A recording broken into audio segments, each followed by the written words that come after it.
Hi കൂട്ടുകാരെ, നമസ്കാരം. ഒരു വരാലിനെ പിടിക്കുന്ന ഒരു കുഞ്ഞു വീഡിയോയിലേക്ക് പോവാം. നന്നായി മീൻ പിടിക്കാൻ അറിയാവുന്ന ഒരു കൂട്ടുകാരനും നന്നായി മീൻ പൊരിക്കാൻ അറിയാവുന്ന ഒരു കൂട്ടുകാരനും ഉള്ളതാണ് നന്നായി മീൻ കഴിക്കാൻ അറിയാവുന്ന ഞങ്ങളുടെ ഭാഗ്യം. ഭാഗ്യം അവളെ അറിയോ? എവളെ? എന്റെ ഭാര്യയെ. അവളുടെ പേര് ഭാഗ്യം എന്നാണ്. ഓ ഭാഗ്യം. അപ്പൊ നമുക്ക് നമ്മുടെ മാസ്റ്റർ ഷെഫ് വരാലിനെ വറുക്കാനായി റെഡിയാക്കുന്നത് കാണാം. വരാലിനെ മുറിക്കാനായി അദ്ദേഹം കയ്യിൽ കരുത്തിയിരിക്കുന്ന വെറും ഒരു കൊച്ചു വിച്ചത്തിയാണ്. എന്തൊക്കെയാണ് നടക്കുന്നേ? എന്തൊക്കെയാ? പാചകലയിൽ അദ്ദേഹം ഒരു കില്ലാടി തന്നെയാണ്. നമ്മളെ കൊണ്ട് പറ്റും ഒന്നുകൂടെ നിസ്സാരം.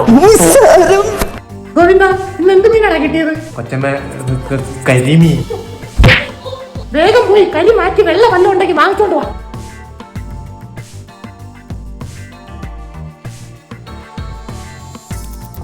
ശ്രീമതി സത്യഭാമയ്ക്ക് വേണ്ടി കറുത്ത വരാലിനെ നമ്മൾ വെളുപ്പിച്ചെടുത്തിരിക്കുകയാണ്.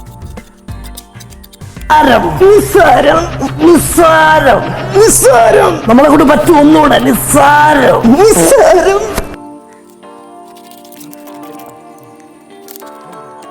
പാചകം ഒരു കടലാണെന്നും അതിലേക്ക് നോക്കി നിൽക്കുന്ന വെറും ഒരു കുട്ടി മാത്രമാണ് താനെന്നാണ് നമ്മുടെ മാസ്റ്റർ ഷെഫിന്റെ അവകാശം.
കൂട്ടുകാരെ, മീൻ നന്നായി കഴുകി വൃത്തിയാക്കി എടുത്തിട്ടുണ്ട്. ഇനി നമുക്കിതിനെ വറുക്കാൻ വേണ്ടി റെഡിയാക്കി എടുക്കാം.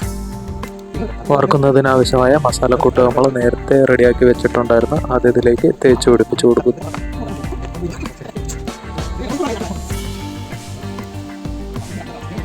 ഈ എണ്ണ ചൂടായി വരുന്ന മുറയ്ക്ക് ഓരോന്നോരോന്നായി വറുത്ത് മാറ്റുന്ന ഒരു പ്രോസസ്സാണ് നമ്മളിവിടെ കണ്ടുകൊണ്ടിരിക്കുന്നത്. നമുക്ക് കാണിച്ച വരാലല്ലാതെ വേറെ മീനുകൾ കിട്ടിയിട്ടുണ്ട്. അതെല്ലാം കൂടി ചേർത്താണ് നമ്മൾ വറുത്തെടുക്കുന്നത്. പിന്നെ വെറുതെ ഇരിക്കുന്ന മഴക്കാലമല്ലേ, ഇഷ്ടം പോലെ മീൻ കാണും. പിടിക്കുക, വറുക്കുക, തിന്നുക. അപ്പോൾ വീഡിയോ കണ്ട എല്ലാ കൂട്ടുകാർക്കും നന്ദി. ഞങ്ങളിത് പോയി കഴിക്കട്ടെ. കഴിക്കുന്ന വീഡിയോ എടുത്തിട്ടില്ല. Okay, thank you. എന്തെങ്ങനെ നോക്കുന്നേ? വേണമെങ്കിൽ ചോദിച്ചാൽ പോരെ? ഇങ്ങനെയാണ് കൊതി കൂടണ്ട, മറ്റവർക്കെല്ലാം കൊതി കൂടും.